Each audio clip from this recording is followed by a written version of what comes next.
sentir tus labios besándome otra vez, suavemente, bésame, que quiero sentir tus labios besándome otra vez, suave, bésame, bésame, suave, bésame otra vez, suave. Yo quiero sentir tus labios suave, besándome otra vez, suave, besa, besa, suave. Bésame un poquito, suave, besa, besa, besa, besa, suave. Bésame otro ratito, suave. Pequeña, échate pa' acá.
quién van a engañar ahora tus brazos? ¿A quién van a mentirle ahora tus labios? ¿A quién vas a decirle ahora te amo? Y luego en el silencio le darás tu cuerpo, detendrás el tiempo sobre la almohada. Pasarán 1000 horas en tu mirada, solo existirá la vida amándote. Ahora quién. ¿Y quién te escribirá poemas y cartas? ¿Y quién te contará sus miedos y faltas? ¿A quién le dejarás dormirse en tu espalda? Y luego en el silencio le dirás te quiero, detendrás su aliento sobre tu cara, perderás su rumbo en tu mirada y se le olvidará la vida amándote. Ahora quién.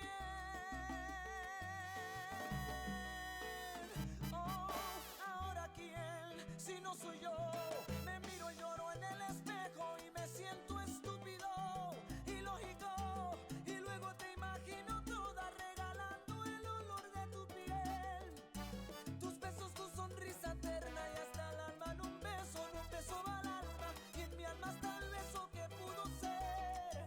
Ahora quién, si no soy yo, me miro y lloro en el espejo y me siento estúpido, ilógico.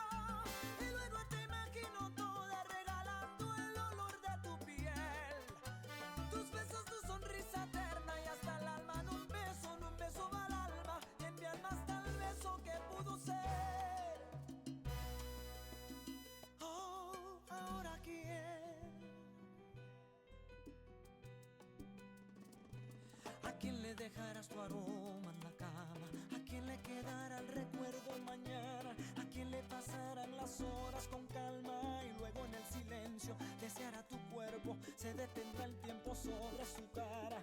Pasarán 1000 horas en la ventana, se le acabará la voz llamándote.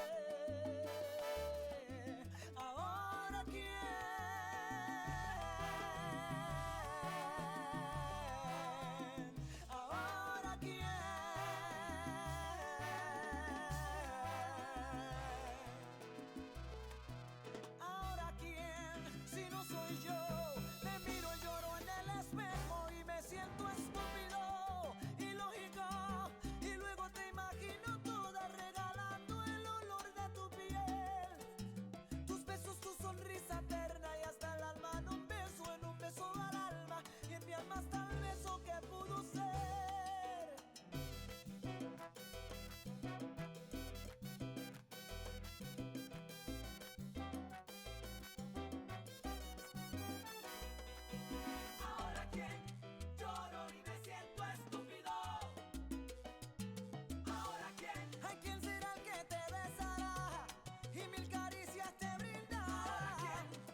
Que pudo ser.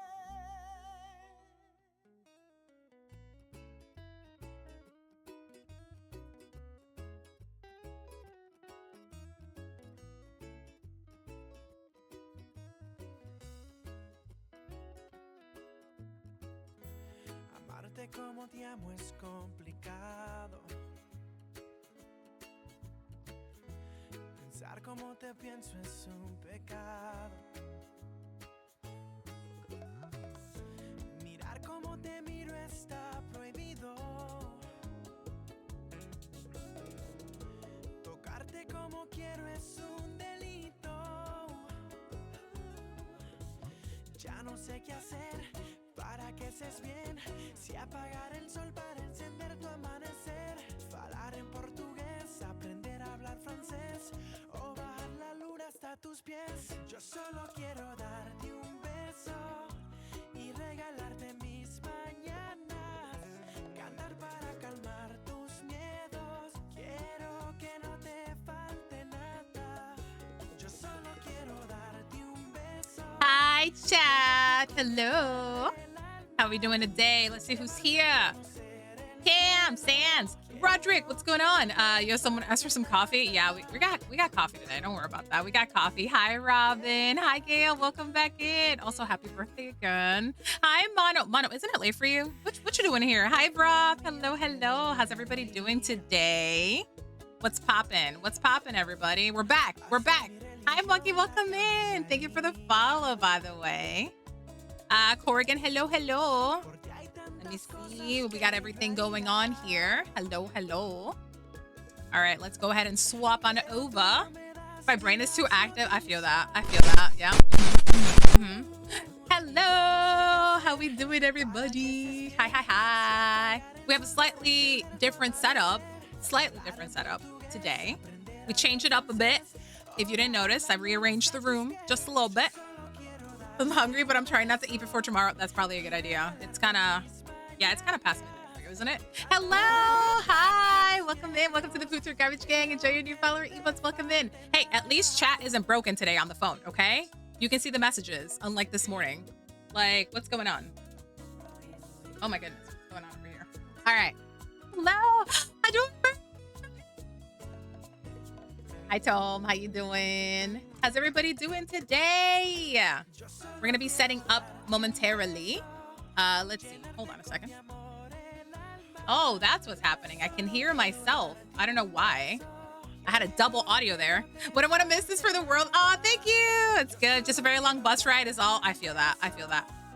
I completely understand that. Let me go ahead and set this up. We're gonna be bringing on the wonderful, the amazing, the funny, hilarious, and sweet MissLala here. Hello?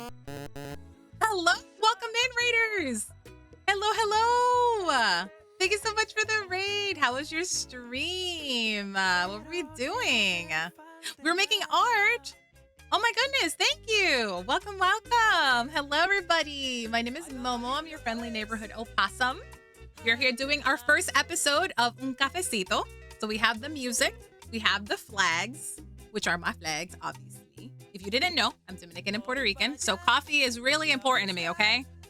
But yes, please drop an art text, Norval. Thank you, thank you, thank you. Oh my God, the bachata. Oh, there we go, there we go. All right, we're gonna be swapping around real quick, everybody, and we're gonna put the BRB screen, and then we're gonna swap real quick, okay? Oh, thank you. I hope you had a wonderful stream. But just give me one moment. We're gonna swap things around so we can have the proper setup. All right. Just hang on tight for me, chat. I need to rearrange the room, okay? I gotta do what I gotta do. All right, all right. All right, here we go, chat. We're coming online, and we're gonna be bringing in MissLala. Give me 1 second here. Drum roll, please. And Lala is here. Welcome in, Lala. Everybody say hello. Hi, hello. Hi, everybody.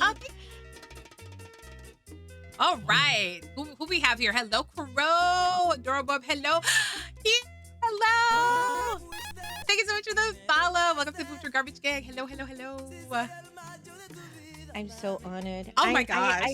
I hope I get an honorary badge for being part of the poop troop as well. I love. I'm gonna make you a poop drawing. Don't worry. oh! Thank God. Okay, I felt a little awkward asking, but I'm so glad you offered because I was hoping that by the end of this I would walk away. That would be like my goodie bag for being on this. I get a little. It's like Zelda. Yeah. It's like the Koroks. I'm gonna give you a little shit trophy so you can collect it and put it on your shelf. Thank you. Thank you. That's so thoughtful of you. Thank you very much. Yep. Hello. Let's see who else. Narbaculus? I think that's how I say your name. Hello? Mr. Demo, hello. Where am I? You are in my room. I have my books. I have my computer. I have my stuffies. We are having coffee in my room. Un cafecito, if you will. So thank you, everybody, for being here. Welcome to the first episode of Un Cafecito with the lovely MissLala as our first guest. And as you probably noticed, I put the Hispanic music on. I put that bachata, salsa, merengue. We got that all going on here today. We got our flags. So we have Lala's Puerto Rican flag, which is also my flag. We have the Dominican flag over here, which is also my flag. Oh, yeah, they love. The RX said hello. Hi. Welcome. And lower that a little bit. My eardrums. Oh my God. But welcome in. We have one of your greaser gremlins over here. Look at that. I see a few of my greaser gremlins. I see a few of you. Thank you so much for coming. Thank you. I'm so happy. Yeah, this is great. So if you don't know this, Momo's been working on this for quite a bit. So know that this is a very special endeavor that she is embarking on. So make sure to really hype her up because, it's always started something. You're inviting a lot of people into your house to see your smelly socks. I mean, your wonderful plushie collection. And so I think that it's great. I'm sweating. Yeah, don't worry about it. Don't worry. Oh, thank you for the gifted. For the gifted stuff, Lala. Thank you. Thank you. I'm like literally sweating bullets over here, chat. You can't hear it, but you can see it now. You just can't smell it because it's not. No. I can't find your sweat. Why are you sweating? But this is so funny. So Momo and I have hung out several times in person together. So it's so funny. She's like, I'm so nervous. I was like, what the fuck you worried about? I'm sorry, pardon me. What the hell are you worried about? I was like, there's nothing to be nervous about, at this point. You know what I smell like, which let me tell you is definitely cause for concern. She smells divine. Don't let her lie to you. She smells as lovely as she looks. I'm just saying. What? Just so you know. But before we start off, how do you like your coffee? I don't like my coffee. Yeah. I like it like a summertan. So I like it with I like un poquito de leche. I like a little bit of milk, but and then a little bit of a little bit of okay. sugar. Yeah. Okay, so I get a cup. Here's my greca. We got the coffee ready.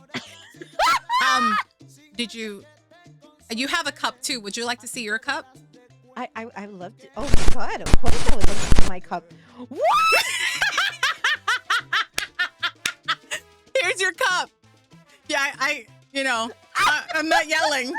I'm Puerto Rican. It's fine. I love this cup. This is an amazing cup. Are you kidding me? I can actually get you this cup. That can actually be your souvenir. I think I'm going to start buying these mugs for us. For everybody who's on the show, I'm going to get these cups for them. Yes, these are actual cups that you can get. I figured, a little unique, cup for you. I'm not yelling. I'm Puerto Rican. That's right. I've never seen a cup that speaks. I've never seen a mug that speaks to me so truly, and so sincerely as this one does. Yes, this very moment. Yes. So I'll be great too. Yeah. You can't smell it right now, chat, but it's cool. Fresh coffee with milk and sugar is always good. Like I can honestly say, every time my grandma makes me, hi everybody.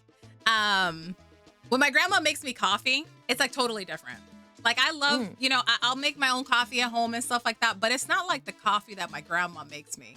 I don't know if it's because we're using the coffee maker. So this coffee maker that you see in front of me here, chat, not everybody uses this to make coffee.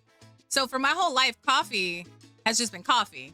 But what I didn't know when I moved to the States is that espresso is what I've been drinking my whole life. That's what we're making in the greca. That's what we call it. Well, I call it in the Dominican Republic, a greca, Greca. And so you just shove all this coffee into like this little tiny filter stuff and you pack it in there. And you put the water underneath it and you set it all at the bottom. You twist it together and you put it on the stove and it just kind of pours over, right? And that shit is liquid fire to your veins, okay? And when I came to the States, I was like, what is this? What is this milk down, watered down, flavored coffee that you people be drinking? And so I was very confused. I was like, what is this? Like, this don't taste nothing like the coffee back home. What is this? And so I was like, But yeah. But now that we have our coffee, so how's life? How's home? How's Don? How's Gambit? We gotta start it traditionally. You can't not. Been a long time no see. How you doing? That's okay. This ain't about them. Anyway, I'm MissLala. Just kidding.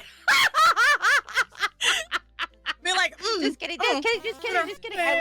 I love my son and I love my husband very much. That's fair. I love them. Hold on, wait. I wrote this down on my hand. Okay. I love them. Okay. I love them very much. They mean everything to me. Yes. Oh, they wonderful. mean everything to me, and I would do anything for them. Yes, anything. That's what it said. Oh, Okay, that's so yes, wonderful. yes. Not scripted, Yes, not okay. written. Perfect. Straight from the heart. Direct. Straight from the heart. Yes. Straight from the heart. Yes. Straight from the breast. I mean, yes, the chest. Yes, the chest. The chest.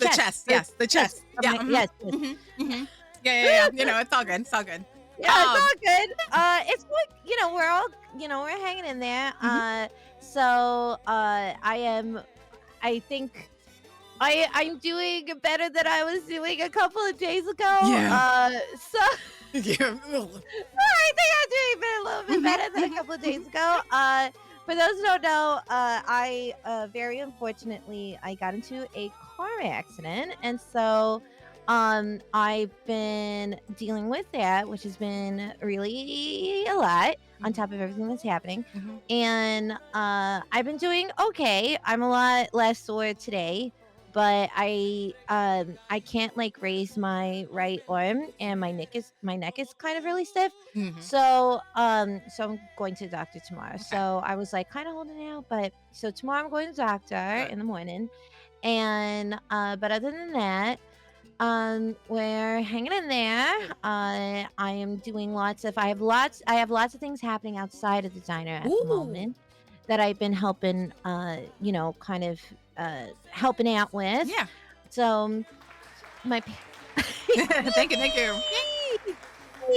But yeah, so Good. so my parents are moving. I'm helping with that. I have a big charity event that's coming up in March that I've been working very hard putting it together. Yay. It's the Hope for Endo stream, which is honoring the Endometriosis Foundation of America. And so we're doing our second annual event that's coming up late next month, which I'm very excited about. And Can't the first big event of the diner for the year. So that's Yay. like what's happening. That's awesome. No, last year's endo charity was phenomenal to witness. So I'm super excited for like the next one that's coming up. I'm gonna be there lurking like a creeper. Oh, thank you. Yes, that is the one thing that I was like, if there's any time to come to the diner, that's like an amazing day to come, because I know we're lining up a bunch of different guests, and we've been working directly with the Endometriosis Foundation for a few months now, trying to get everything together. So, very, very excited for that, and it's definitely a cause that's near and dear to my heart, and I think that's also something that like was a great I don't know, open the doors for the two of us to talk a lot more intimately as you talk to me about your PCOS journey and things like that. And I know that you did your own fundraising regarding an awareness stream for PCOS, which is amazing. And so yeah, that's the thing that's near and dear to my heart that is coming down. So if y'all didn't know, my PCOS charity was inspired by Lala's Endo, because I didn't realize that was something that I could do, by the way, chat. And so I was like, wait, you have endo, I have PCOS, and I think you call it like what, cousins? Yeah. We're like cousins. We're like cousins. Yeah. We're like cousins. We're like cousins with fucked up uteruses. It's great. Yay! It's wonderful. I love it when it takes me out. Yeah.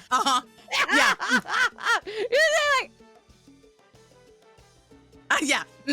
Yeah, I love it. So good. But yeah, no, Lala was very much the inspiration for this charity that I ran, and I was so happy and excited. Is that easy, making a charity stream? There's a lot of work and planning to be done, depending on how you want to do it, because it depends on how you want to set it up. What is the bar that you're setting for yourself, and how much work does that entail? So it's completely up to you. But yes, so Lala, MissLala, MissLalaVT, if you will. Oh, she yeah. said the full. I know. I have God, to. what kind of That's a trouble am Hispanic I way. in? She knows. She knows. I was like, what room do I gotta clean? I was like, where did I leave my clothes? I was like, you know, it's all good. It's all good. But let's talk about you for a second. Let's talk about the diner, because that's what we're here for. We're here to, for those who may not know you, we're gonna talk about you. So you're obviously, if you didn't know, chat, MissLala is a 3D VTuber.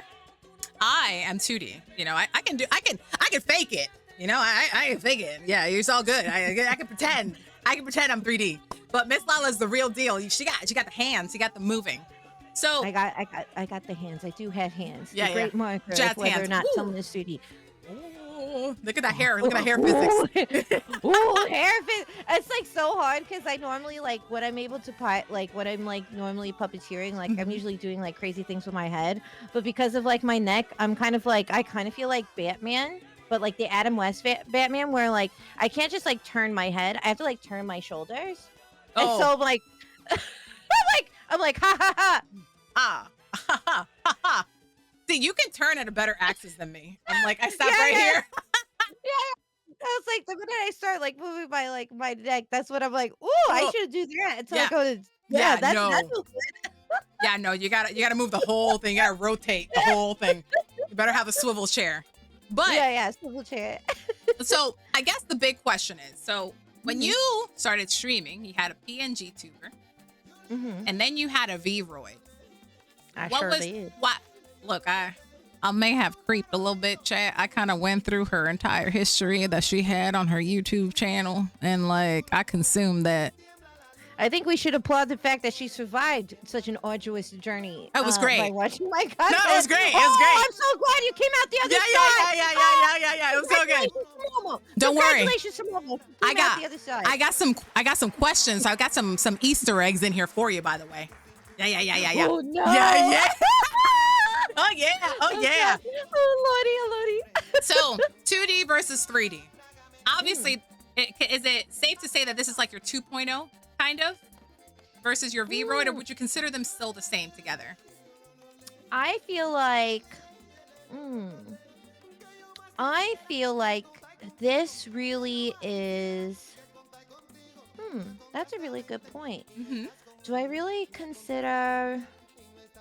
I really consider this my real 1.0. Okay. I really do. And I think that's because and that's not to knock the artists who worked on my fabulous Vroid model. Yeah, super cute. I think yes, they did her name is Lady Asuka. She made my Vroid model and did a really, really amazing job. But I think the reason why I don't consider it like a 1.0 model is because I never imagined myself to be strictly an anime styled VTuber. Yeah. And so when I launched with debuted with this model, that's really when I felt like I'm like, okay, this feels like my first true like representation of myself as like what I imagine as a VTuber. And so I think that's why I consider this really like my 1.0. And then so those are like, you know, I don't know, they're like what do you say when you're reading a book, the what's the like precursor chapter, like the prologue? Yeah, they're like the prologue, right? Like we're in the meat of the story when you're looking at this model. They were like the prologue. They were kind of setting the stage for what was about to happen. And I don't think that I would have understood what I wanted if I didn't have that Vroid model first, which wasn't like a big investment. I'm very transparent about like fund spending and stuff. So I think I paid like $125 for that Vroid model. Okay. And which really I don't consider that to be anything, considering the amount of work and like how expensive it is to have like a custom model of like very high caliber quality. And she was so sweet. She really worked very hard. But what was cool is that I was able to like really get a sense for like puppeteering with that Vroid model, and it also helped inform like what do I want when I do go full ham of a custom model. Like what are some of the things that I really want to do? And it also was a great testing ground to see if I truly wanted to stay within 3D or if I wanted to do 2D. Yeah. if I want to explore with 2D. Yeah. But I'm very happy that I went the route that I did, because I do love being a 3D model. I would love to explore with 2D one day, but that is a journey that is I have to be like 1,000% sure on, because it is a very large investment. Yeah. But I really love just like the different ways that you can creatively express yourself as a VTuber. Yeah. And so I don't know, like for me, being a VTuber is like you just happen to use an avatar. It doesn't matter the kind of model you have, as long as it's just true to who you are and what you want to do in this space. I think that's really, so however you choose to do it, we've seen avatars of all kinds of shapes and sizes. But so that's why I don't know. I consider this like I really consider this like my 1.0. Okay. Yeah. That's good. That's good. Like, I think it's just good. I feel like for everyone to, like you just said, covering like the whole, test the waters. Like, as a hobby, it can be really expensive. It doesn't have to be, but it can get really expensive when you start building up, when you start figuring out what you want to do, what you want to look like, what you want to do, and all this stuff. And like finding the true version of yourself is like, can be expensive if you want to see it to the vision that you have in your mind. And I remember that when I started looking at prices, I was like, how much for art? How much for rigging? And like Lala said, there's very different ways to express yourself in both 2D and 3D. Like, I talk very much with my hands. You just don't see it unless I have like my hand cam on, and people will start seeing like how it's not just here like that. Wait, that sounds like something else. Whoa, now. But like books, the prologue, the foreplay before everything, you got to get ready for it before you go in it. So, analogies. Yeah.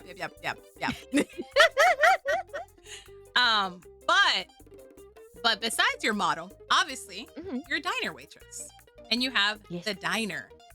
Why a diner?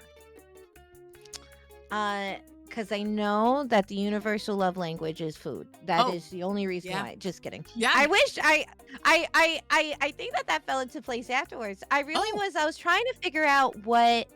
I was really trying to figure out like what my character was going to be, because there's so many ways you can go about VTubing. And when I first discovered it, my first exposure was via Corone and Mori Calliope from Hololive. Yes. They were playing Don't Talk and Nobody Explodes, like bomb defusing game. Yeah. That was the first video I ever saw of a VTuber ever.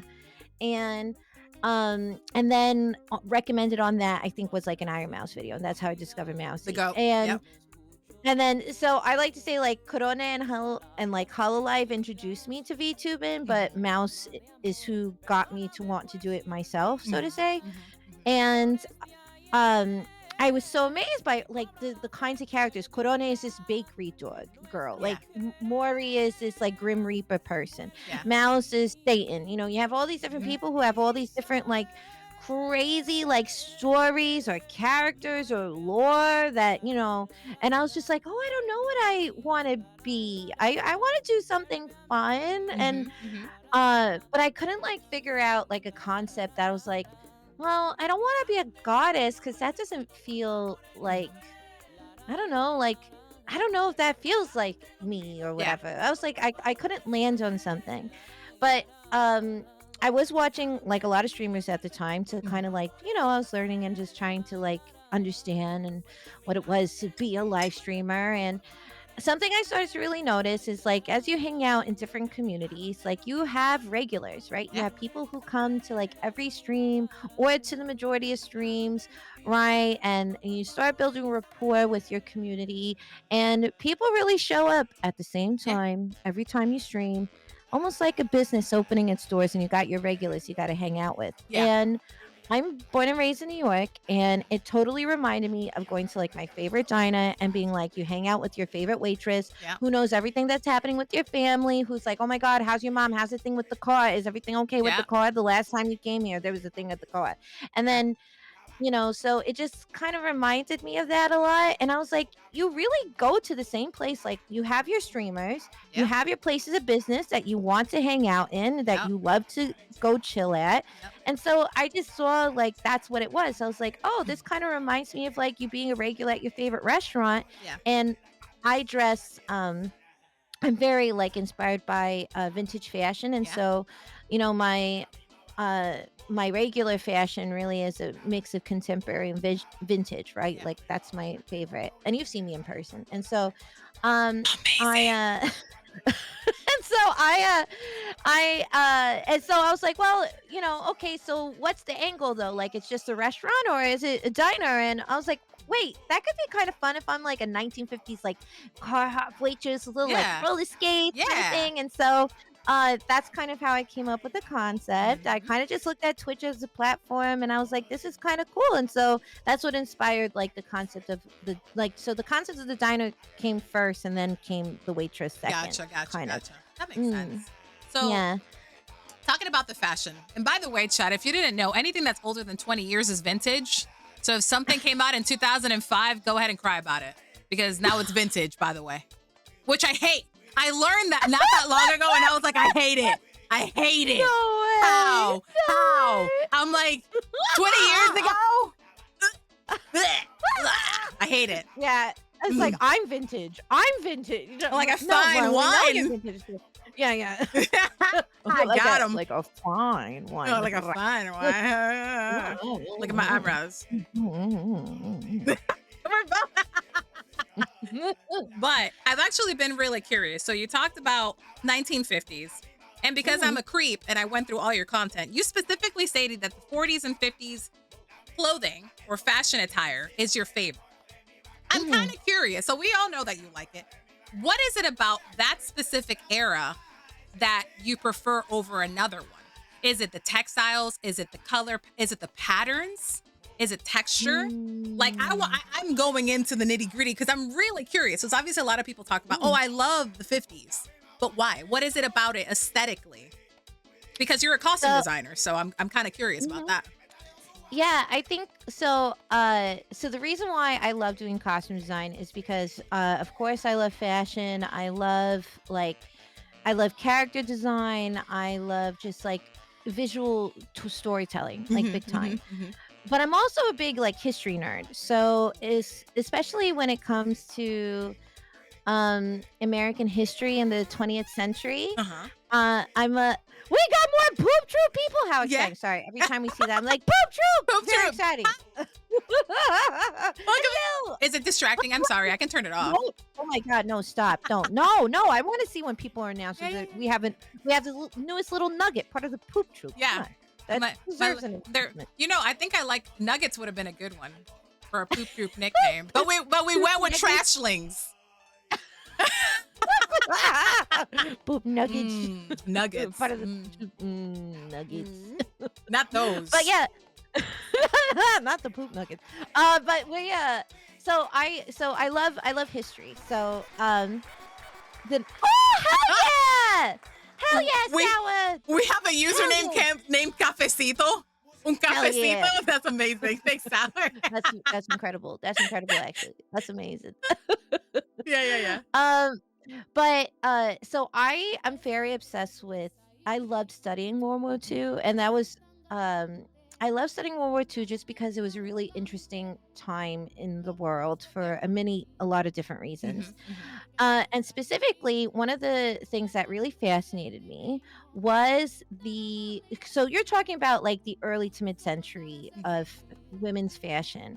So you're talking about eras where women's perceived value half the time came from superficial evaluation, right? In terms of like how you dress, how you put yourself together, right? Women are encouraged, you have to find your partner. And usually heterosexual relationships, right? They're like, oh, you got to find yourself a husband or else you're deemed invaluable. You're deemed, a spinster, all this stuff. You don't bear children, all this stuff. So for me, it's very fascinating observing just like how women were changing because of like the war and stuff like that. And so one of the things that was fascinating about the 40s is because of the war, they had very strict rules about the textiles you could use, and the silhouettes changed in order to accommodate all the things regarding the war. And so the thing that women chose to be able to express themselves with is usually through their grooming, so through hair and makeup and accessories. And so for me, it's a really interesting time in terms of evaluating fashion to see how people really made themselves, like, they tried to provide like glamour and this sense of normalcy in a time where things were very not normal. Yeah. And how to work with limited resources, and how the 50s are a direct answer to that, because after the war there's this explosion of excess, and so silhouettes became huge, like sugar, right? Sugar is used as a stiffening agent for crinoline, and so a lot of women at the time, they would boil sugar or cornstarch to stiffen up their crinolines in their dresses. And sugar was a rationed material because of the war, and so that was something that wasn't really accessible. And then in the 50s you started seeing just excess, because all of a sudden, you're not having to hold back anymore. Yeah. And so you're seeing like silhouettes and responding, and like literally a social visual response to all the the restrictions that people had in the mid to late 30s into the late 40s. So it's really fascinating kind of looking at those and comparing those two eras of fashion in the context of what was happening in the world. So that's also why I'm so fascinated by it, because of just what was happening. And then also you had a lot of innovation at that time, right? You started having seeing designers and haute couture houses design the idea of having a designer item, like a clothing item, that only really came about in the 20th century, so in the early 1900s. And so you started seeing also the boom of this whole other industry, which was couture design, and how you even had Hollywood designers being couture designers because of just the level at which those fashions were being treated, and how they were being navigated and stuff. So for me, it's very history nerdy. So I've never asked my interest in that. So that's why I love those eras. So yeah, there's a very deep appreciation, understanding. And then I grew up in a house where my American pop culture from the 1950s. That was where the era that my mom grew up, and my dad was born in 47, and so they were really into the pop culture, especially as Puerto Ricans who are growing up in the States and stuff. They were just this fascination of Americana pop culture, and how they digested that and all that stuff. And so I think that's also where I kind of got really into it, was I grew up listening to a lot of the music and watching movies of the era and stuff like that. So that it all kind of lends to. That was long story long, by the way. Sorry about that. No, thanks for letting me rant a little bit. love that. I honestly, I've never had the opportunity to ask somebody, be why do you like this era? And why do you like it so much? And so because everybody asks, oh yeah, you like it, right? Yeah, okay, cool. But why? What's the foundation of it? Again, that kind of leads to my follow-up question, because obviously we've talked about it on your stream. We've seen it in other clips. You make costumes. You're a costume designer. But what got you into it? So when we think about our careers, a lot of the times it's we see something that inspires us to want to move forward with that. And sometimes you just kind of landed there, right? So for you, was it a movie? Was it a book? Was it a theater, performance at maybe Broadway or something? What was it that said, I want to do this thing for you? Specifically costume designing, because it's an art form. It's gorgeous. I know nothing about it, but it's gorgeous. It's definitely an art form, and I think there's so many different applications and how it's applied in different industries, because costume design and television, it has a different process than for feature films, which is different from music videos, which is different from commercials, which is different in live action narrative work, which is different from reality, which is different from two-dimensional character design, even though they're similar, which is different from the fashion industry. So it can really like keep on going in theater design, all this stuff. But there was definitely a turning point for me. So like I mentioned, like I grew up watching a lot of like classic movies and golden era films, really fell in love with specifically musicals, and I come from a very like musical and like creative family. So grew up listening to all that fun stuff, and I always loved this, like the glamour of it all. It's like, wow, like these women truly look like so gorgeous, and these men look so handsome, so dapper. Like everyone just looks always put together. I really fell in love with that. But there was one movie that really changed my mind, where I definitely saw gorgeous gowns, but maybe not the kind of gowns you immediately think of. Star Wars Episode 1. Oh. Really? Episode 1? Yes. So Star Wars Episode 1 was the Star Wars movie I saw in theaters. Like that was just like the movie that I was able to see in theaters when it came out. Okay. And as a young Lala in the movie theater, I'm sitting there being like, well, I'd seen like the original trilogy, but I didn't really digest it beyond being like, oh, I'd been to Disney World and rode on the ride or something. Yeah.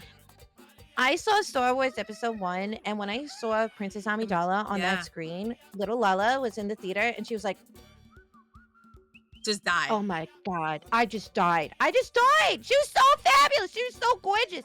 I was like, oh my God, I want to go like buy candy from the grocery store wearing this like full length, like red dress with fur trim. And I was wondering if that's the one. I thought that was the one. I was like, and that lipstick, the makeup? Come on now. Like, it's iconic. Yeah, I mean, iconic. I dressed up as her that Halloween, and my mom did my makeup so perfectly. I was so proud. I was so obsessed. I like collected like the collectible dolls of her. I was obsessed, and I was like, that was a movie where, and you could say whatever you want narratively about like the script or whatever. That's not what I'm talking about. Yeah, but I saw that movie and I was like, I am totally transported to this whole other world and universe. And I want to do that. And the other movie that really inspired me was Sleepy Hollow, the Tim Burton movie. Those two movies. I love that. Oh my God. Those were the two movies that I was like, okay, I want to work in the movie. I mean, I love watching movies. I really do. But I knew I wanted to like work the movies after watching those. I was like, this is so cool. It's so fun. Like it seems so fun. And I was obsessed with watching like the behind the scenes like featurettes on these videos, and then just seeing like them go through the department. You see so many people working and handcrafting things, and it is on such a incredible scale. And when you work on movies of those size, like you really are being able to like pour over every design detail. And it is such a wonderful celebration of mastery of craft when you like see those works on screen at that level, and it is truly inspiring. And so like those are the two movies I saw that I was like, I want to fucking do that. That's like really cool. I want to do that. I want to do that big time. I want to do that. I love that. Man, I was not expecting Sleepy Hollow, because like you said that, and you're gonna know exactly what scene it is right now. It's when she's walking through the castle with the candelabra and that white nightgown. I was like, oh, that's such a good scene. And then like when she's covered in like the blood or whatever, we're not talking about those details. I was not ready for that film. Oh, I haven't seen it in a while. I want to again. It was so creepy. Certain tones in there for y'all who haven't seen that movie. Recommend it, but fair warning. Kind of weird, but good movie. Great movie. Visually. I love that movie. Wow. I'm like kind of taken aback. I'm like, wait, hold up. Wow. Wow. That's exciting. Now, with all that aside, did you have to tap into your character, like for your character design? Did you tap into your costume designing? I'm assuming you did, but like, does the Lala fit have the actual textiles? Like, can you tell me what your clothing is made out of? Yeah. So when I sent over my deck because I created a really detailed reference where I literally did provide like actual trim references for like the trim around my collar, textile references. So it's like, I want petticoats, but I want them to be made out of I want it to be made out of white organza. And so like I literally wrote down, I was like, probably the top would be made out of poplin, but it would have a hidden placket, like literally using all this language that I would use in my regular work, because that was how I know how to communicate with people. And so I did apologize to the modeler Okuda who made it mad. So I was like, it's like, I'm sorry if I went a little extra with the information. And he was like, no, this is so great. Thank you so much. Like, it is so great to see, like, you're not just like, it's really easy for me to then be able to be like, I understand the weight of what this fold is supposed to feel like, or this is not, to understand like that you thought about that so extensively. And I was like, yes, I like, like the black, like the skirt with this outfit, and even with the like uniform outfit, I was like, these are cotton sateen circle skirts, like, and I know like specifically like the material that would be made out of. And those, this sweater is actually inspired by a very famous Dita Von T sweater that she did with a brand called Wheels and Doll Baby. So like there's all IRL references that I did, and I worked with this great illustrator. Her name's Kami Mamoru, and she made my reference sheets and like really helped me, because I was like, the main inspirations for my avatar was Meg, the female lead in the Disney short Paperman. Belle, the Japanese animated movie. She had like pink hair. She was, her character design was a big inspiration. Ooh. And then I submitted pictures of Dita Von Teese, and then I did submit pictures of myself. So I gave him like a whole big mix of references and stuff. And so, and then they created it. Okay, what you see now? Wow. I also love that movie, Belle. I cried like a little. It's so good. I'm due for a rewatch because the music is so oh my incredible. God, the music. It's so gorgeous. The music sends me every time. Like you can feel the emotion in like every single tone. Like when she's like singing that song, it like hit me. Robin can attest to that. We were watching it together, and I just started bawling when we were watching it together because it just hit a really, really close place in my heart. And I was like, oh, this is so beautiful. Yeah, it is so beautiful. Like, just I feel like you could watch that movie on mute and it would still be so emotional. Yep. You know what I mean? Because literally, like the visual storytelling in it is truly incredible. It is such a gorgeous movie. Yeah. And the character. So the character designer behind the character of Belle specifically is a Japanese character designer, but actually was partially responsible for the character design of Rapunzel and Elsa in the Disney movies, which is why she kind of has a Disney anime look, which is why I really loved her design, because for me, I wanted to look like a hybrid of like anime and Western style. I didn't want to be completely Western style, and I didn't want to be completely animated. I wanted to be a mix, because I feel like that's a mix of my interests. And so which I so that's why I was specifically really drawn to her character design because of that. But no, I totally get that. That's awesome. Like, wow. Yeah, no, I love that. It's really interesting because like the way that I came up with my concept, it was like a mashup. I had already done some research. So like I've probably said it a gajillion times, you've heard it. So like my ideal dream job is being a character concept artist. But what a lot of people don't realize when you want to make characters for people, you need to understand clothing and fashion. You have to understand how things look. You have to understand how light bounces off of it, what kind of material it's made, how it incorporates with other things. So like through the past couple of years, I've been working on like learning more about fashion. And so like it's fascinated me. And so I've had a large appreciation for like couture and like high fashion. It's so edgy, or like, cunty, as they say nowadays. I love it. I'm like, oh, I love this terminology. I'm like, oh, I'm here for it. None of my clothing fits that.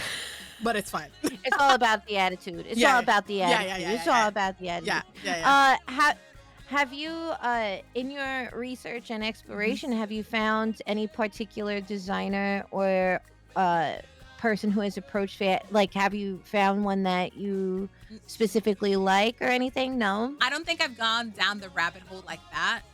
I'm very much, I don't even know how to describe it. So I have a very large appreciation for like tech wear, I guess it's what it's called. I love layers. I blame Final Fantasy X, Lulu, and all those fucking belts. How did you make a corset out of a belt? Because you know she had to have a steel bone corset to hold them mofos, okay? She had way too much going on up there for it to be all soft and cheap. Y'all know what kind of corsets I'm talking about. Y'all know about them cheap ones with the plastic that pokes you if you got any sort of like anything going on in your body. That shit does not adhere to you. You need some steel bone shit. If you got big old titties, you need a real big old steel bone corset. I'm gonna be so for real right now. You hear that? He's like, if you got the titties, you got to go steel bone. Look, you hear that? Did I not? Okay. Did I not clock you at TwitchCon when I saw you come up? So MissLala, not beyond being, you know, a Twitch ambassador, one of the creators for the VTuber creator clubs, amongst many other of her accolades, she did a meet and greet at TwitchCon and looked phenomenal. And I was standing in a line next to her. I think I was doing the Vichiban meet and greet.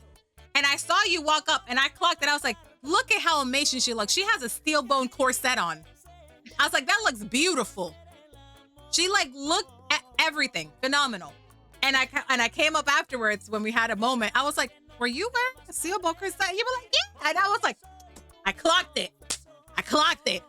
I was like, I know what that looks like. Looks like.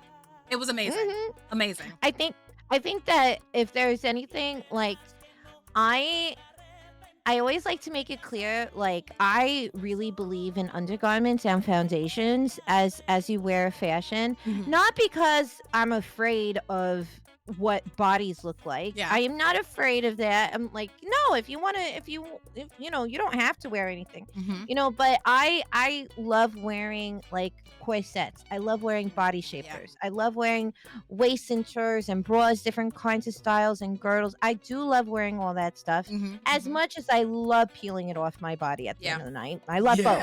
Yeah. But the reason why I really do believe in them is because it allows the fabric to fall really beautifully on you, and it just supports what the garment is trying to do, which is to make you feel fabulous. Yeah. And so I that's why I like wearing undergarments, because it allows then to see like the best version of what that outfit can look like. And undergarments can help like sell a silhouette that you don't naturally have, which is also why I love wearing corsets.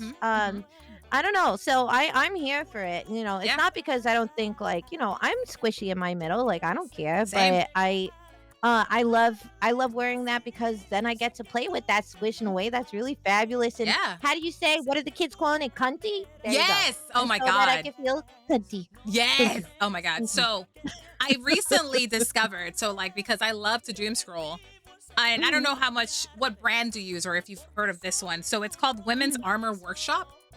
I don't know that one. And so there's a TikToker called the Mother Birdie, and she had like a custom one made.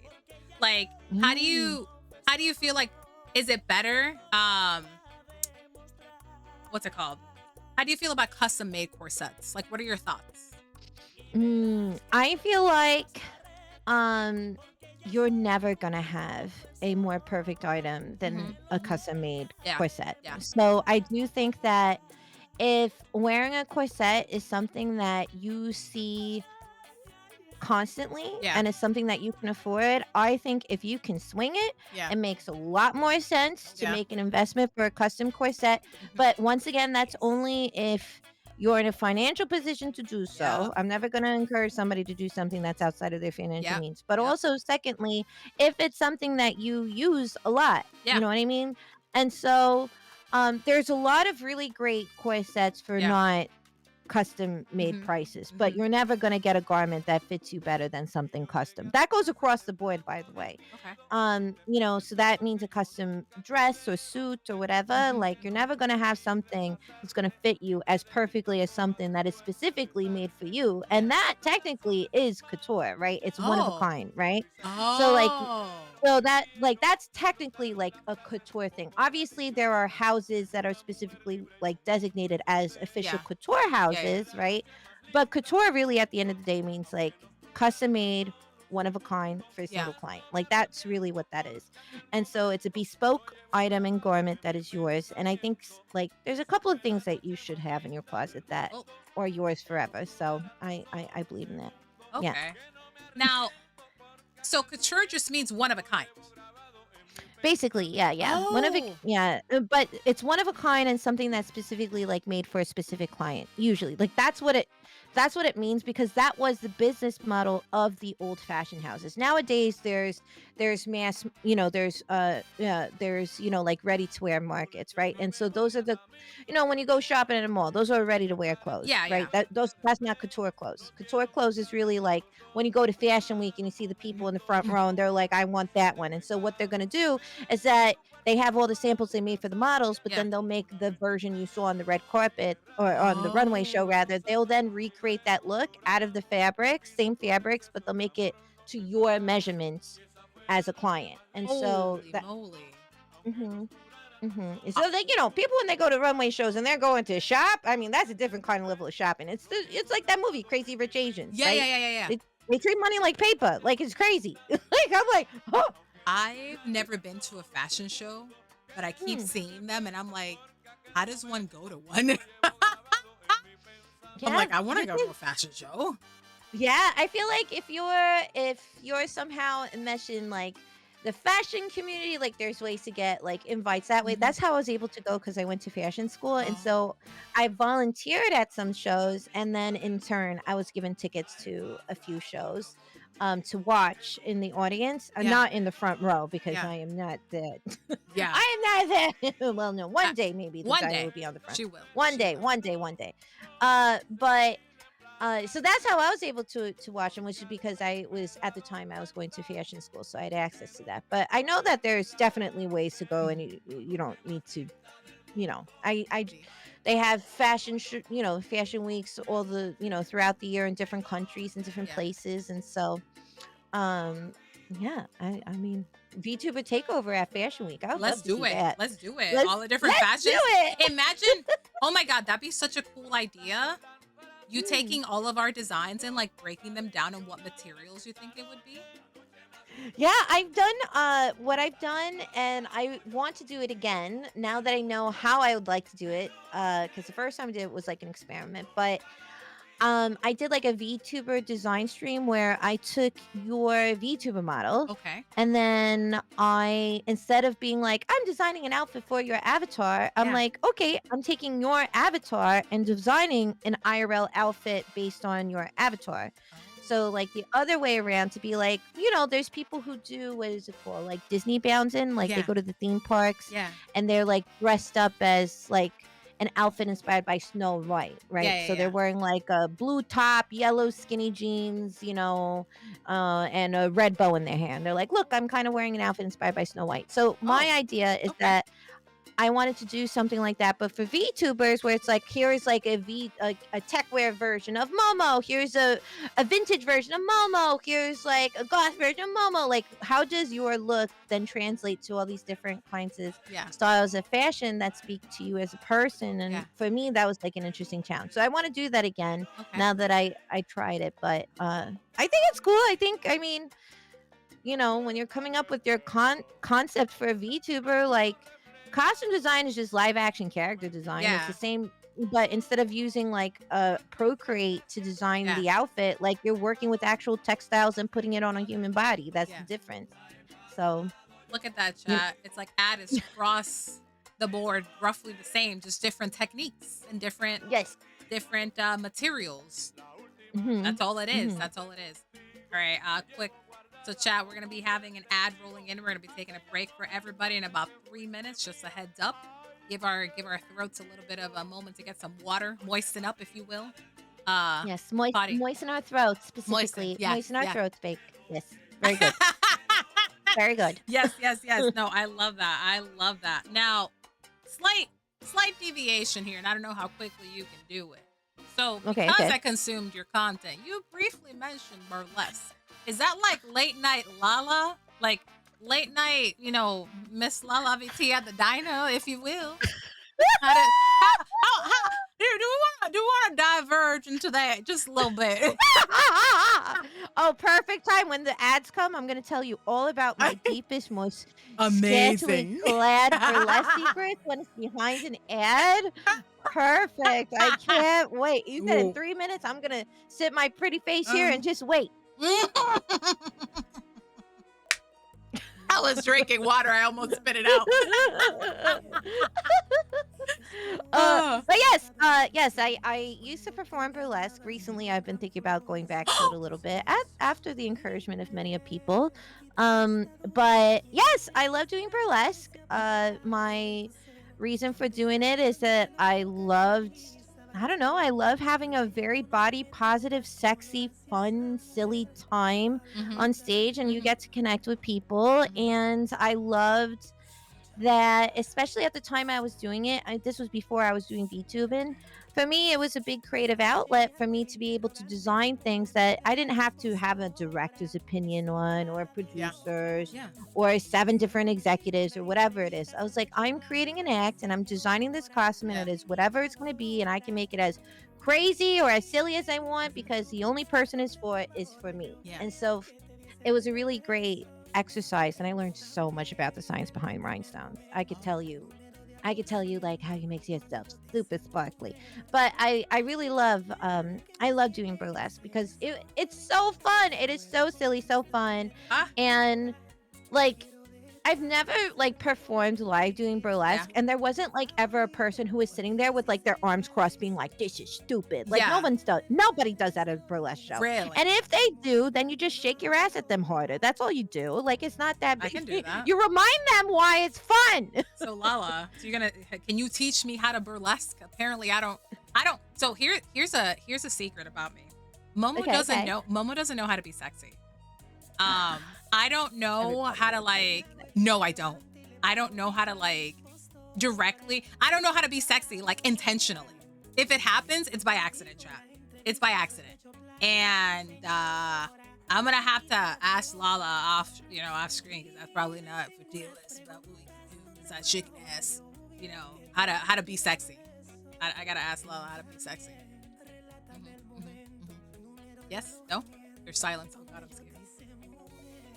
That's this bullshit. What is this bullshit about you not being sexy? What is this bullshit? You're sitting here being, you're like, I don't know how to be sexy. I just ooze that natural riz. Nobody. What are you talking? What riz? What riz? What? I don't know how to. This is what is this? What is this? I don't know Everybody what can about. Be a little sexy. You got all the you got all the things that are necessary. You got a vessel. Okay, you got some sort of vessel. Yeah. Okay, you got some sort of vessel. Yeah. And you got an awesome personality inside that vessel. Okay. And you're attractive. You got all the tools that you need. And listen, there's nothing a little bit of lipstick can't help with the last part if you feel especially down about that. Okay. Perfect. Good to know. Good to know. I've never known the problem that lipstick cannot fix. That's fair. We're not talking about world peace. We're talking about transportation. Okay. Yeah. Everybody got that. Listen, you know what was the coolest thing about doing burlesque? What? The troupe that I was a part of, or the group that I was a part of? Yeah. You had people who had like mobile disabilities. Yeah. And they're like, I don't fucking care if I have cerebral palsy. I'm gonna be the sexiest bitch out there on that stage. And so if there's people out there who like feel that way and they can feel empowered and sexy, then you can too. Anybody can. But I do think like the thing that makes somebody really sexy, and I know it's crazy, it's not like wearing a sexy outfit, which I know can be like definitely the thing. But really the key to being really sexy, the true key, really is confidence. Like confidence is the thing that makes you sexy. Like I know, and that's like the hardest thing ever. I think that's why people are like, they're like, how do I be sexy? I was like, honestly, like how you be sexy is by being confident. And if you can command like people's attention, like I think that that's something that goes beyond the nature of a dimly lit bar where you're flinging your panties and maybe some nipple covers at somebody. Like I think that that goes beyond that. I think that in terms of like, we're in like, an entertainment space as live streamers. Like you really do attract people if you have like your own back, which I think is really, really hard because we're constantly balancing imposter syndrome and feeling like we're enough. But I do feel like that's like the secret ingredient in terms of that. Yeah. No, that makes a lot of sense there. In terms of the riz. The riz. I don't know. I guess it depends on the space and the environment, and then feeling yourself in those spaces. Yeah, I mean, like I said, I mean, I have classic sexy burlesque acts where like I'm in like a very romantic and I have these giant feather fans that I dance with. But then I also have an act where I'm a straight up pigeon, and like you wouldn't think like how is a pigeon sexy. I was like, I'll make you think a pigeon is sexy. I thought you were gonna say Jar Jar Binks. I was like, oh, the Star Wars Jar Jar Binks bit. Listen. I saw a Star Wars burlesque act. Okay, I've seen a Wookiee do things with. Let me tell you, I've seen a Wookiee do things that you would really make you go like start making scream like crazy. Yeah. I mean, I'm telling you, like I've seen certainly. I saw Jurassic Peak, which is a Jurassic Park inspired burlesque show. I saw somebody be the sexy mosquito in an amber like vial thing. I was like, I never thought I could see a mosquito being sexy, yet here we are, and I find myself deeply attracted to this woman dressed up as a mosquito. Well, at least you know they can suck.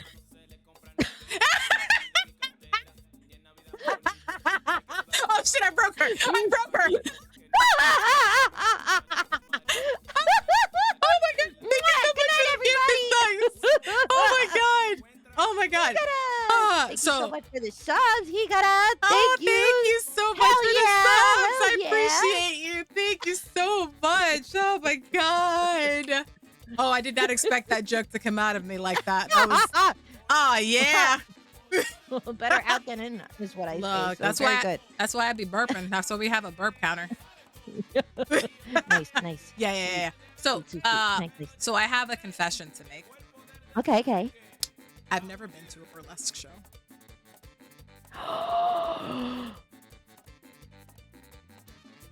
I've been to drag shows. Obviously, they're very different. They're very, very different. But I've never been. But they're very similar. Yeah. Also, at the same time. But I've never been to a burlesque show.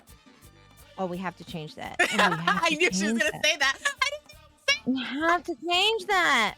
I was like, I wish TwitchCon would. I mean, I could pitch at TwitchCon. I was like, well, you're already doing drag, and a lot of drag shows usually have burlesque. Like, you have a lot of burlesque stores and like performers who end up performing in drag shows. I know I did a lot of the I played at a lot of like gay clubs and stuff, and it was because they're like drag and burlesque are like they're campy, silly, fabulous. And as you say, content. Yeah. And so so I, a lot of the time they were like paired in like similar venues. So I am dying. I would love if like TwitchCon allowed to have like a burlesque show in conjunction with its drag show. Dope. But I don't know if they'd allow it because, sometimes burlesque can be a little bit sassy. But so can drag. Drag can be sassy too. Yeah. So listen, if that happened, I would absolutely perform burlesque in front of people. I would. Twitch? If that could happen. Twitch, you heard it. Twitch. Adult only. Twitch. Let's go. Yeah. But like we talked a little bit burlesque. So I think Don said something on your stream about like 2 a.m. patrons at the diner. Can I maybe get an invitation to that one? Yeah, so I do have a Patreon and something I've been working on, which I see a couple of people here who are subscribed to my Patreon, so I'll say a little sneaky peeky for them. But I do have a Patreon where I share pinups and a little bit of the diner after dark and in the Patreon, and I've been working with my manager, and we came up with some new exciting things specifically only for the Patreon. So I'm very excited for the things to come, like maybe Patreon exclusive streams with a specific, not TOS Twitch safe model, which means it can't be done on Twitch. But so there's a lot of spicy things coming to the Dyna, but that only happens to after night and depending on how much you like to tip. So kind of thing. So anyway, I feel like there was a very specific acronym that I wanted a membership to. I don't think we can talk about that one here either, boy. I told you I went through your stuff. I told you. I was like, oh, I'm going in, y'all. I put my swimming clothing on. I got my wetsuit. I was like, let's dive in. We're going in, chat. Yes. And I think when people really look at me at first, they're like, oh, here's this like wholesome Dyna waitress. And I was like, oh, I'm so sorry. I got you bamboozled. And I know like you come to my streams and we've also hung out IRL and stuff. But I feel like I am this person who is like, I'm not just this like, I'm also not this like, oh my God, so this virginal saint, saint kind of person. I was like, I love to joke around. I love all this stuff. And I do have this very central side of myself that I love to like express because for me, it's all about like, I love glamour. I love, I love the world of being sensual but classy and glamorous, and I love that you can be really sexy without having to do much, and I love playing with that, and I love exploring that side of myself. And so for me, like what the Patreon allows me to do is that I do get to explore that side of myself, and you have the wonderful benefit of looking at all of that. So good for you. Look, we can all we got big old peepers, we can go over there, just go to MissLala's Twitch channel. Go ahead and click on those links. You know which ones. Hello. And we can all partake and enjoy what is beautiful art, because it's all art, chat. It's all art. It's creative. We love it here. We love it here. But so talking about expressing and a little bit of our sexuality there. What does the B in LGBTQ plus stand for? Bicycle. Sorry. Wrong quiz. Sorry. Buffet sexual. Sorry. Here we buffet. It's all the same. Sorry. Dang it. She remembered, chat. She remembered. I remember. I'm sorry. God. I wrote down these notes on my hand and I keep on forgetting to look at it. It's like I specifically made sure that I had my points written down. Sorry about that. She knew. She copied my notes. Sexual. Yes. Buffet. Dang it. I thought I would get you with some of these. I was doing my research, chat. I was picking some of the good ones. Oh my goodness. But like, we all love to be around you because like you make us all laugh. You have such like a fiery, positive, just light energy that is so, we gravitate towards it. I'm assuming that is intentional. That is something that you wish to put out. You want to be a beacon of positivity and enjoyment and entertainment for us. But like, is there some other motivator for you? Like, is it something that it's a reflection of you, or you want to reflect that, and so you kind of like push it out there, like you become what you make kind of situation? If you wouldn't mind diving into that for us. Yeah, I mean, I have these 25 boxes of mysterious Brazilian berries that I'm hoping to sell to my chat eventually through the course of doing this. So by me being extremely charismatic, I'm hoping that I will finally get out of this MLM. I was about to say, so she's truly an MLM. Years. What? Damn it! They got us again, chat. The MLMs got us. God damn it! Oh, God damn it! Got us. Oh my God. Yeah, you want to see? I got this whole stock of leggings that I've been trying to push for the past like 5 years. Are they the tummy control ones? Because I might be interested. They're like the tummy control with the Disney print on them. That totally is mismatched at the seams. Absolutely. Yeah. The same ones. One of the same. We love it. Oh. Yeah, listen, but like in all sincerity, if I recruit more people, I will make so much more money. So just saying, if anybody's interested, it is an opportunity of a lifetime. Don't you want to like not work for like other people anymore? I mean, no, about the joy and the laughter, joy and the laughter and the spreading of the stuff. You know, just trying to make everybody join a cult without them having to drink the Kool-Aid.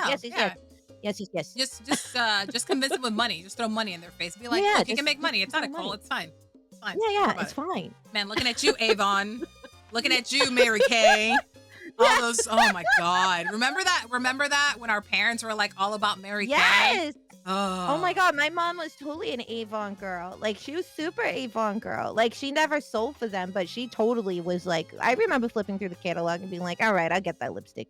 Oh my God. I remember my mom being so into makeup and stuff, and I just hated it when I was younger. I was like, I hate this. I hate being girly. And then I would wear eyeliner and look like a fucking raccoon because I didn't know how to put eyeliner on at all. Be like, I'm just gonna smear it because I never learned how to do it. Yes. The raccoon to the opossum pipeline is really rather a straight line. It's you know what? It's potato, tomato, tomato. Is we all live in the trash can. It's fine. Don't worry about it. Yeah. In the wonderful trash can called life. Yes, That's right. Yes, Look, it's a trash can because you too can make it happen.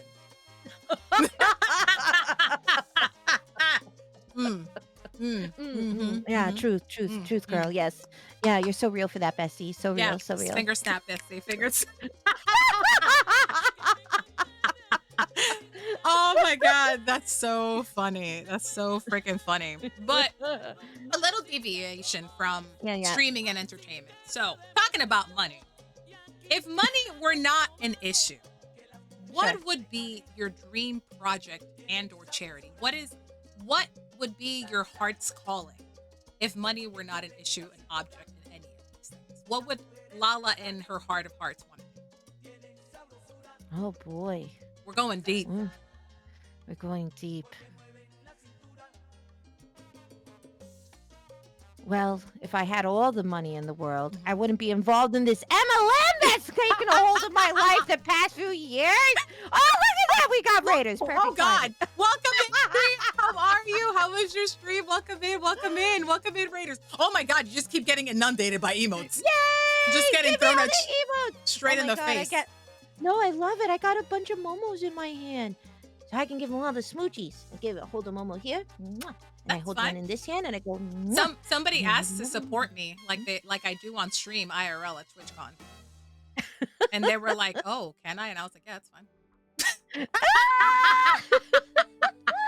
So it looked a little. Where is it at? It looked a little. Where the heck did it go?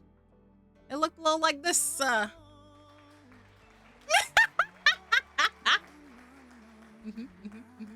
Look a little like that.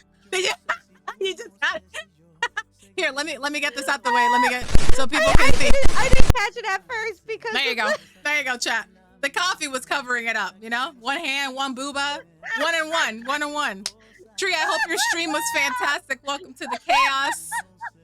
Thank you for bringing your community over here. I appreciate it. But perfect time. Yep. Heavy is the back. Yes, that's why sometimes you need a little support. I need somebody to grab my boobs. My back hurts.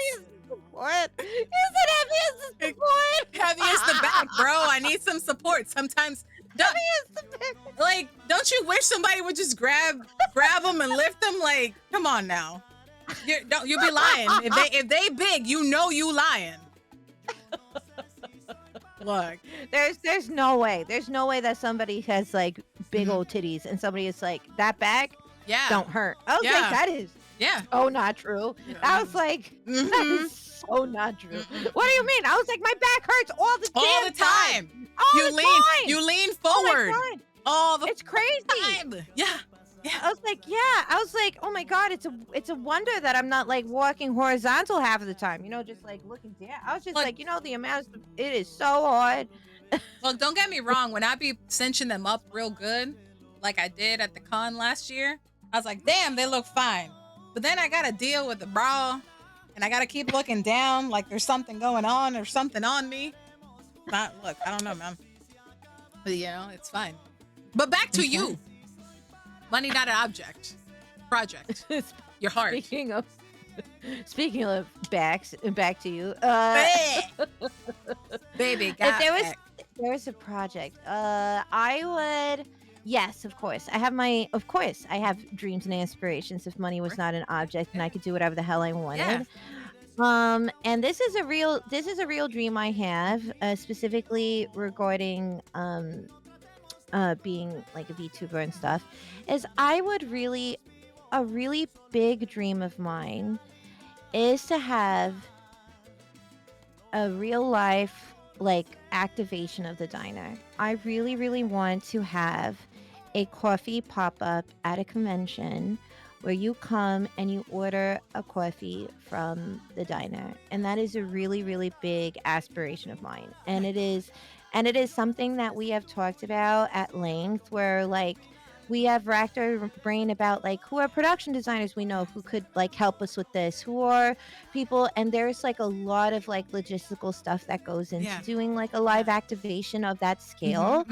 And for me, I hope that I can, keep on expanding the diner to the point that that is something that I can financially do and take on and have it be like, because for me, like, I don't know, I feel the diner is as much of a character as myself. And it really is this place that I have been able to like escape to, right? Like, and there's this level of escapism that, of course, like my community loves like coming to it, but I love coming to my own diner too. And so I feel like it'd be such a surreal thing to be able to be like, oh my God, I'm providing like I want it to be really like fabulous, and like I want it to be like that they're like I want it to be as close as it can be to like a fun immersive experience without having to like sign up the rest of my life to like running an actual diner establishment. And so that's something that is a really, really big dream for me. And if money wasn't a concern, I'd be like spearheading that project like tomorrow.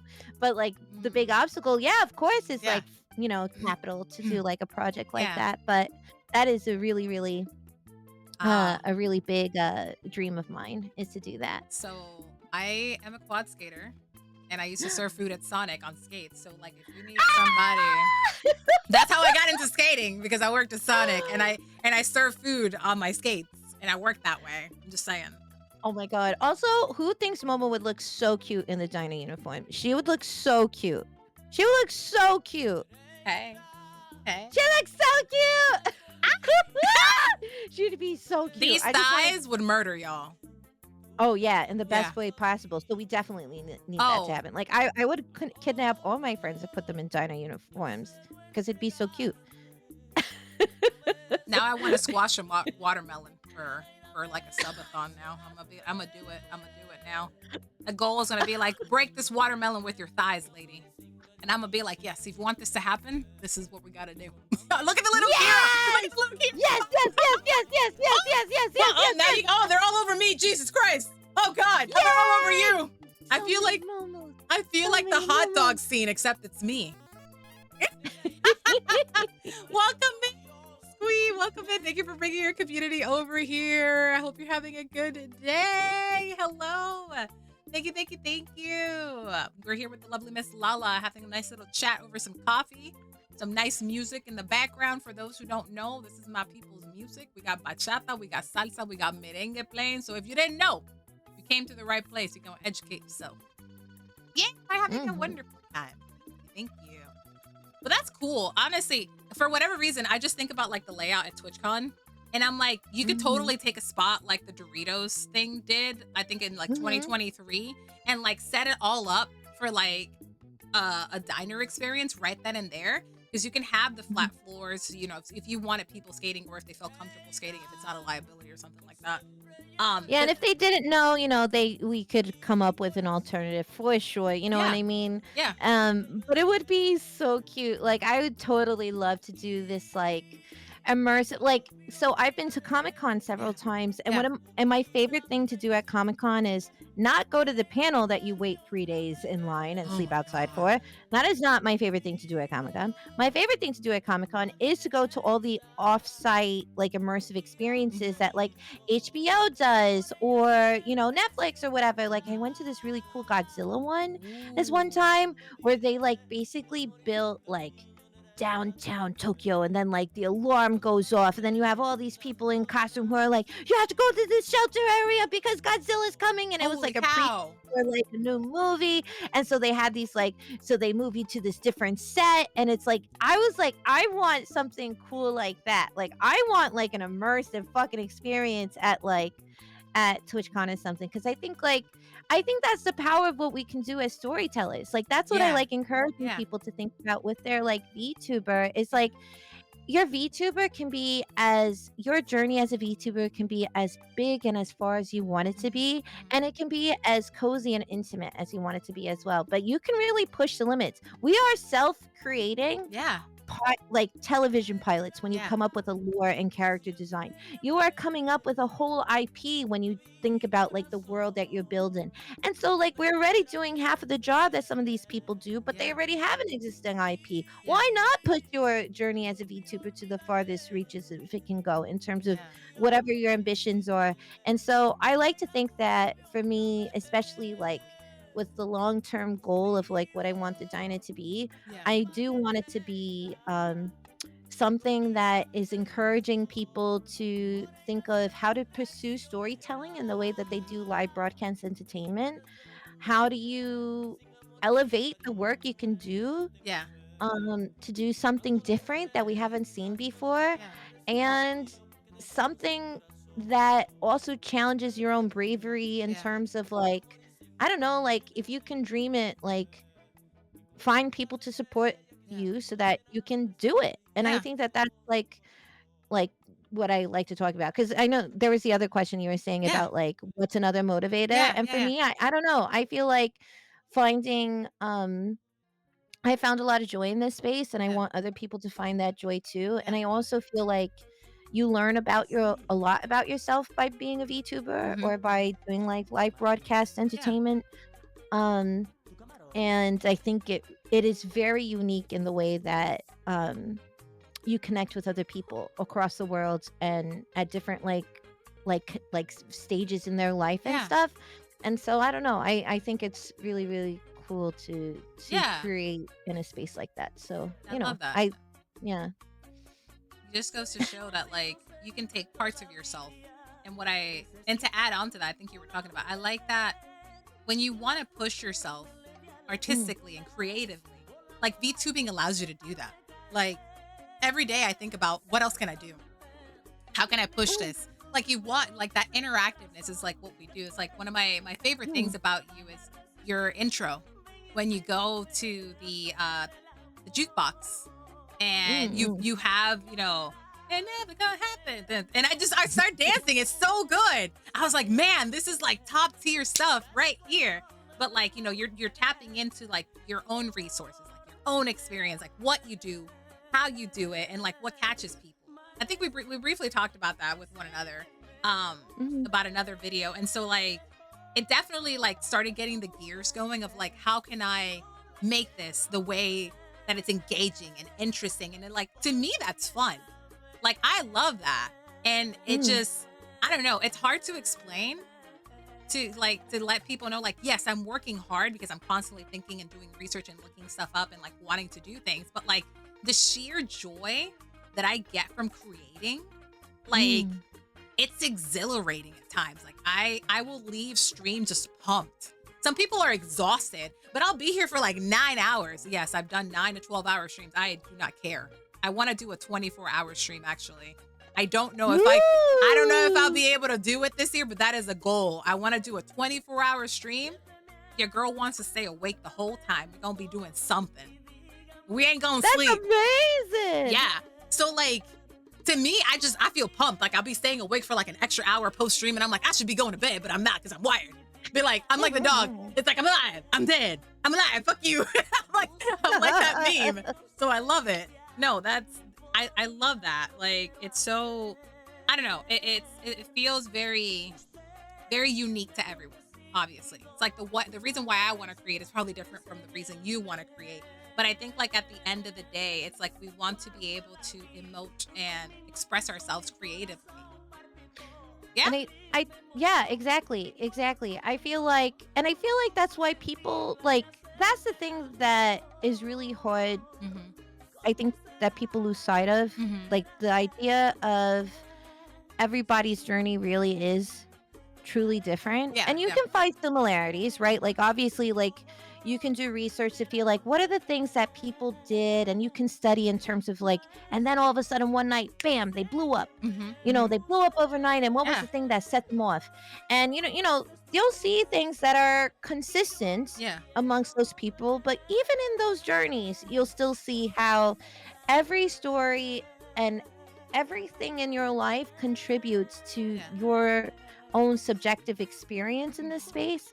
And I think that's what makes this so cool, because there is somebody for you out there as a viewer, and there's somebody out there for you as like a streamer finding their community. Like you're gonna find the people that align with your principles, your values, your humor, your style of entertainment, whatever that is, whether it's comfy cozy vibes to like super chaotic loud, like you know, like if that's like what your vibe is.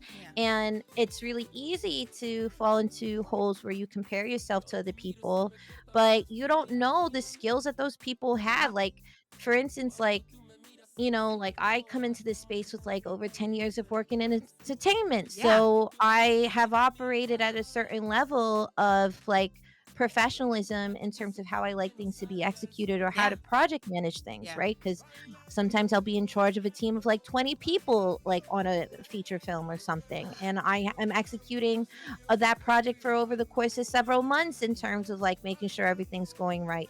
And so like having that and then entering VTubing is like, well, if I'm planning a debut, it comes down to a lot of the same things.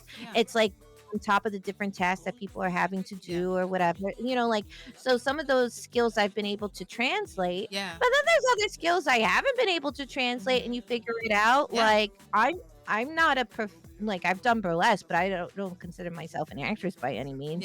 Do I have a lot of trauma that I love to make fun of, and then that's how I find people through laughter? That has been my defense mechanism since I was a child. Absolutely. Isn't that all of us? Yeah, exactly. Why are you so funny? It's the trauma. But yeah, it's the trauma that motivates all of us, and the mental illness. But yes, I think you know, like you're this incredible illustrator, Momo. Like you're this wonderful artist. You know, you also have like like the things that sing to you as a person, and you have people who like get that and who love coming to hang out in your streams because of your vibe, your personality, your interests, whatever it is.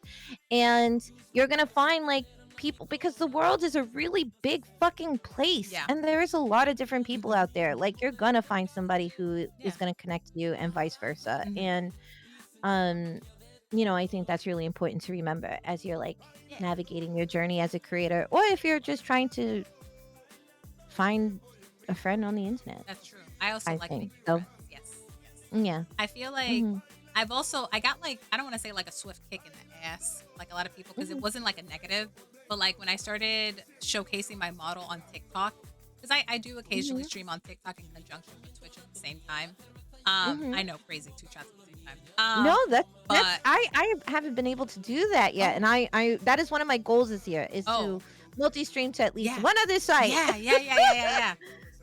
But what feels, even though it isn't, the lack of Black VTubers. It's like, yes, I'm Latina, but I'm Afro-Latin. Like I have very prominent Black features.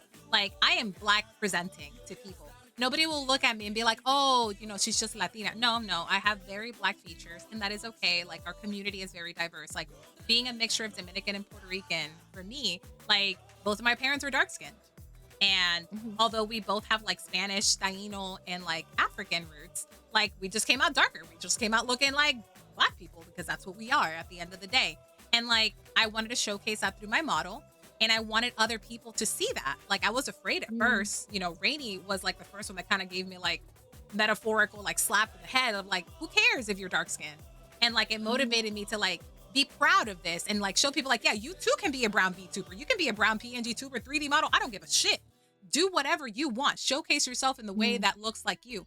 And I wanted my model to look like me. I can make my hair look like this. When I went to TwitchCon this past year, that's how people found me, because I had my hair up like this. And people are like, Momo? And I was like, yes. Because I knew the iconic, the Afro puffs. Like, honestly, not that many people in this space have Afro puffs. And I wanted that. Like, specifically Latina. Yeah. No, I'm very proudly Hispanic. I'll be switching between English and Spanish. And like, I don't want to deny my roots that can connect with someone like you, Cookie. Like, you coming in here and putting those messages in there make me feel so proud and happy, because I've reached a target audience. And so for me, being able to like do that connection, like, is exhilarating. Like I'm validating myself and I'm validating you at the same time. And like having someone that looks like you in this space is so critical. Like, we're so used to VTubers just being like little anime characters with like not a lot of crazy diversity, but like, look at how unique and diverse all of the VTubers are nowadays. Different animals, different features, different body types. Like, now we've exploded to different body types. Shoot, there's some with mobility issues. I've seen like VTubers on wheelchairs. It's so amazing. It's so important. And I think like for me, that's the motivator. Like that diversity and being able to do that for people while also curating like a space to feel safe and happy and comfy while being unhinged, because why not? And I love that, because I feel like you have to find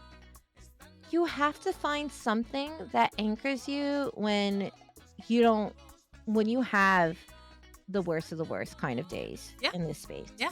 And you need that wherever you are in life. You need something that is your North Star as a motivator, especially when it comes to like dream chasing.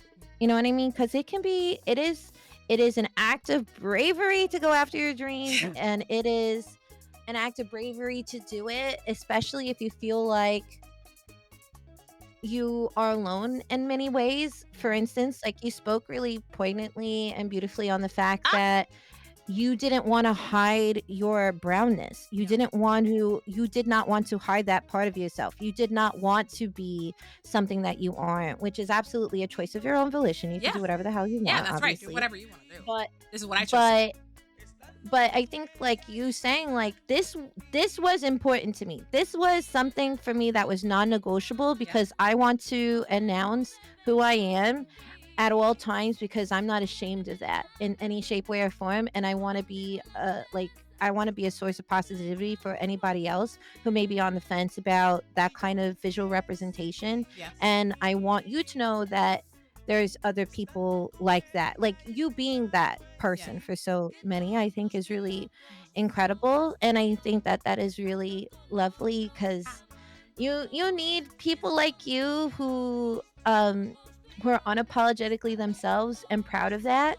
Having that, hold on, wait for it, confidence in terms of who they are. Wow. Confidence. Okay. But in terms of that, because there's gonna be days where like, even like I love this. Like VTubing is definitely like a huge part of my life now. It's not going anywhere. Like my family knows about it, my husband knows, everybody knows about it. I came out finally to my agent about it, so now my agent knows about it, like my IRL agent. And so like but even though like I love opening the diner doors, even though I love press and go live, like of course there are days where like I have been like sobbing and stressed and like questioning whether or not, like I was like, oh, can I really do this? And it's like, well, what was like, why did you want to do this in the first place? And like, what are those reasons that are your North Star to keep you like really like keeping on your course towards that dream? And for me, it really was like, I didn't come into VTubing to meet friends. That wasn't like my North Star. That wasn't like my reason. But I really wanted this sense of freedom, and because I was feeling really trapped in my career and I was deeply unhappy where I was heading, and I really wanted a place where I could like could be myself, like truly free of like whatever, where I could do the things that I wanted to do, explore the things that I would just be curious about, and nobody could tell me no. Yeah. And I really fell in love with that about this space, and through that, like, I happened to find this whole other new community in my life. And I'm not only talking about like the wonderful mischievous greaser gremlins who I'm Yeah. so grateful for, who I am like I'm able to go live for, is because of like Yeah. them supporting me, but also because I didn't expect to make like friends this late in life. I didn't Yeah. expect to make new friendships Yeah. outside of work. I didn't expect to meet people who like just to come in, or like you're saying, like people who like you see it here in your own community, people who are like Momo, like you're like you're an inspiration, like, you know, to see that. I was like, I don't you know, I for a living for 10 years I made sure that people wore underwear on camera, sometimes Yeah. if they didn't need to wear underwear given the circumstances, you know, like that was kind of like, you know, like, you know, but you know, I never expected that. And I think like that human connection with other people is something, or like Yeah. where I'm feeling like I've had like terrible things happen to me outside of the diner, and a big saving grace is to be able to open the diner doors and be able to escape and hang out. And I feel that when you provide joy, it's contagious on both sides, because Yeah. the people who are watching are feeling better, and then you kind of feel better in that process. And I feel like those are some of the reasons why I like to do what I do. Um, and and also I think it's really cool to, like you said, like you can provide like a safe space for people. Like I have done a lot of charity work in this space, Yeah. and I've involved myself in a lot of conversations regarding representation, because for me that is really important. Yeah. And if I have a platform of a size, like might as well use it to talk about things. So Yeah. whether it's, you know, women's health advocacy, or it's talking about like the diverse representation of Yeah. Latin people, Yeah. right? Because we come in all kinds of colors and sizes, Yeah. and in attitudes and volumes. But we're and- all delicious. but we're all delicious. That is the universal fact. Yeah, we are all delicious, and we Delicious. love giving, and we Love receiving. and we love receiving. Yes, Yeah. we do. I mean, yes. Yeah. It's life is all about giving and taking, okay? That's Yeah, all it's I'm all gonna about say. that It. Yeah. It's all about that balance. Yeah. But yeah, I do think that is yeah, I think that, and I feel like that's something that also talks about, like, I don't know, like I feel like giving and taking, especially giving, Mhm. I feel like that's a very Latin thing, and I don't know Yeah. if that's specifically for Latin women specifically, or femme presenting people, where it's like Maybe. you're maybe where it's like you're you know, there's a lot of like caretaker coding, you know, in terms of like in terms of women in Latin families. Yeah. But I do think that and I don't think this is a stereotype. I think that this is a very common truth. We Yeah. are one people that like to take care of our people. Yeah. And so Yeah. I do feel like that is something that bleeds into whether it's activism or even entertainment, that you, Yeah. even if we're like, we're supposed to be making you laugh, we want you to feel taken care of, Yeah. you know. Like we joke So- about things when things are serious. Like I think that's Mm. also probably like another big foundation of like why I called this un cafecito. Because like when you sit down with family or friends, she's gone. She left me, y'all. It's fine. Okay, and then we're wrapping it up. It's all good. Whatever. Oh, no, sorry, I was taking a sip of water. But like I feel like, and I've noticed that growing up, and I think now that I've like owned up to my own roots and my culture and my experiences, like when you sit down with someone for coffee, like it's so you can be raw and unfiltered and your most authentic self. You can talk about the good, you talk about the bad, you cry, you laugh, you're angry.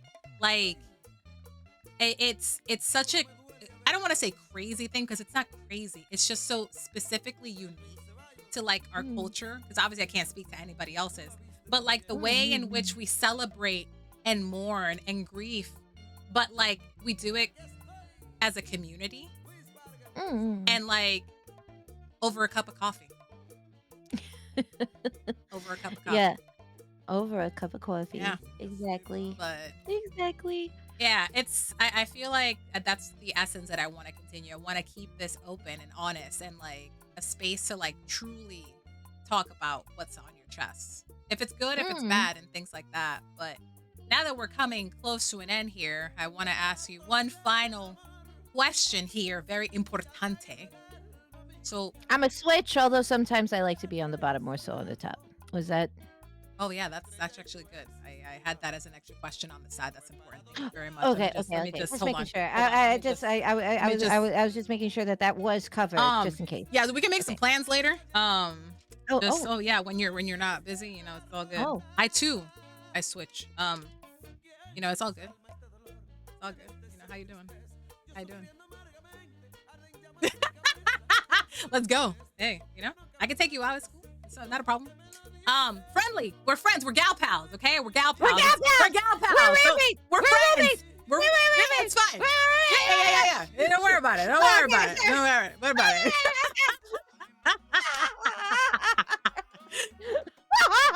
But I was like, suddenly a second bed in this room. Oh, how interesting. We won't be needing that. We can do off Kai finna be real interesting. Off Kai's gonna be interesting. Everybody should come. Everybody should come. New venue, bigger, better. Hopefully it fits all of us. Cause holy moly, last year was crazy. But what's in the future for the diner? What can you tell us about the diner? You know, what can we look forward to from MissLala and the diner? What can the greaser gremlins do? The diner in space.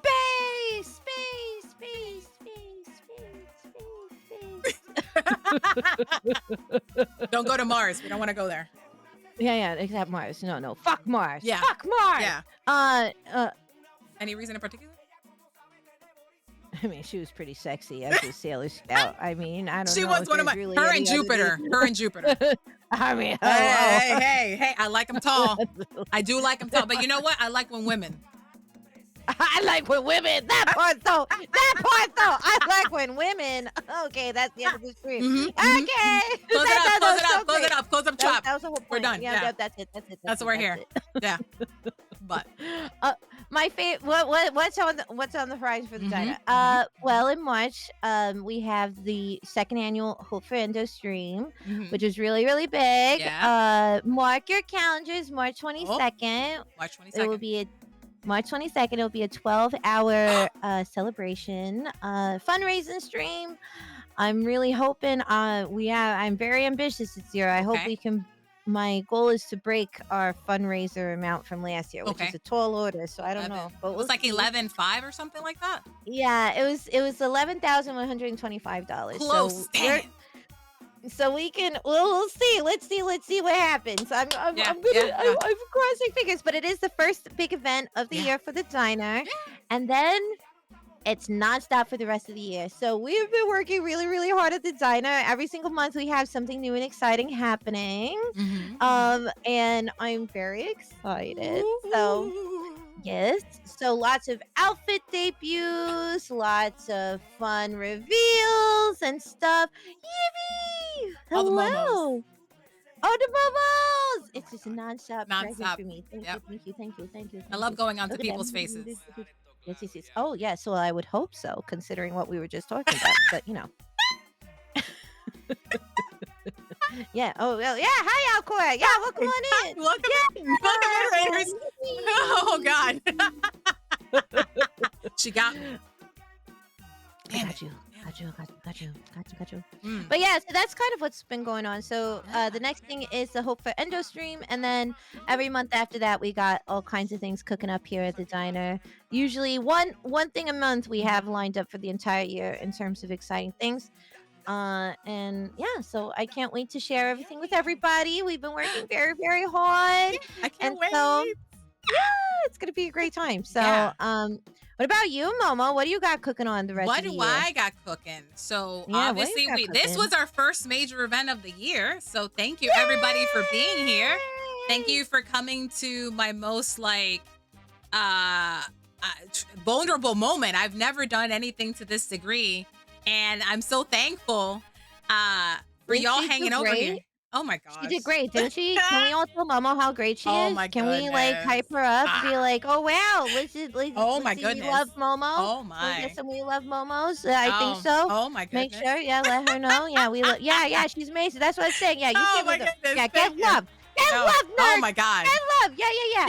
Yeah. Oh my gosh. So we're kicking it strong because a lot of people wanted to be part of this, and I'm so grateful Grateful for Lala for being here and being my first guest.